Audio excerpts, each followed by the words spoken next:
Halo semuanya, selamat datang kembali di channel kami. Nah, di video kali ini, aku mau kasih tahu 7 fakta seru tentang singkong. Tanaman yang sering kita lihat di ladang dan mungkin sering kita konsumsi juga. Penasaran? Yuk langsung aja kita mulai. Pertama, singkong itu asalnya dari Amerika Selatan loh. Walaupun kita sering nemuin singkong di Indonesia, ternyata tanaman ini pertama kali dibudidayakan di Brazil dan Paraguay. Di sana, singkong sudah menjadi bagian dari budaya dan makanan sehari-hari mereka sejak ribuan tahun yang lalu. Keren ya? Bayangkan, tanaman yang kita anggap biasa ini punya sejarah panjang di belahan dunia lain. Kedua, singkong adalah sumber karbohidrat yang hebat. Bahkan di beberapa negara, singkong jadi makanan pokok pengganti nasi dan gandum. Di Afrika misalnya, singkong menjadi makanan utama bagi jutaan orang karena kandungan karbohidratnya yang tinggi dan kemampuannya untuk tumbuh di berbagai kondisi tanah. Ternyata singkong penting juga ya. Selain itu, singkong juga bisa diolah menjadi berbagai macam makanan lezat seperti keripik, tepung, dan bahkan kue. Lanjut, kalian tahu nggak kalau singkong ada dua jenis? Ada singkong manis dan singkong pahit.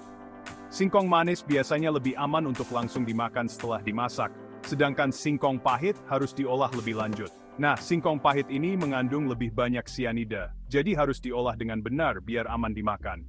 Proses pengolahan ini bisa melibatkan perendaman, pengeringan, atau fermentasi untuk menghilangkan racun.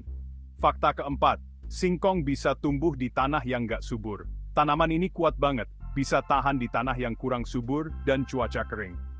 Ini membuat singkong menjadi tanaman yang sangat berharga di daerah-daerah yang sering mengalami kekeringan atau memiliki tanah yang kurang subur. Makanya singkong jadi pilihan utama di daerah yang susah buat bertani. Petani di daerah-daerah ini sangat bergantung pada singkong untuk kelangsungan hidup mereka. Kelima, daun singkong juga bisa dimakan loh. Selain umbinya, daun singkong sering diolah jadi sayur yang enak dan bergizi. Daun singkong kaya akan vitamin dan mineral, menjadikannya tambahan yang sehat untuk diet kita. Jadi, jangan buang daun singkongnya ya. Cobalah untuk memasaknya menjadi sayur atau campuran dalam masakan lainnya. Fakta keenam, singkong bisa diolah jadi berbagai macam produk, mulai dari tepung tapioka, keripik, sampai bioetanol. Tepung tapioka sering digunakan dalam berbagai resep kue dan makanan ringan.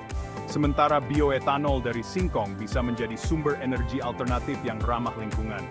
Jadi, singkong nggak cuma buat dimakan, tapi juga punya nilai ekonomi yang tinggi. Produk-produk dari singkong ini memiliki pasar yang luas dan bisa menjadi sumber penghasilan bagi banyak orang. Terakhir, singkong punya sejarah panjang di Indonesia. Sejak zaman penjajahan Belanda, singkong udah jadi tanaman penting dan terus dibudidayakan sampai sekarang. Pada masa itu, singkong menjadi salah satu tanaman yang diandalkan untuk memenuhi kebutuhan pangan. Jadi, singkong bukan tanaman biasa ya, teman-teman. Tanaman ini memiliki peran penting dalam sejarah dan kehidupan sehari-hari kita. Nah, itu dia 7 fakta seru tentang singkong. Semoga informasi ini bermanfaat dan nambah pengetahuan kalian tentang tanaman yang satu ini. Jangan ragu untuk berbagi informasi ini dengan teman-teman kalian. Jangan lupa, like, share, dan subscribe buat info menarik lainnya. Dukungan kalian sangat berarti bagi kami untuk terus memberikan konten yang bermanfaat. Sampai ketemu di video selanjutnya. Terima kasih sudah menonton.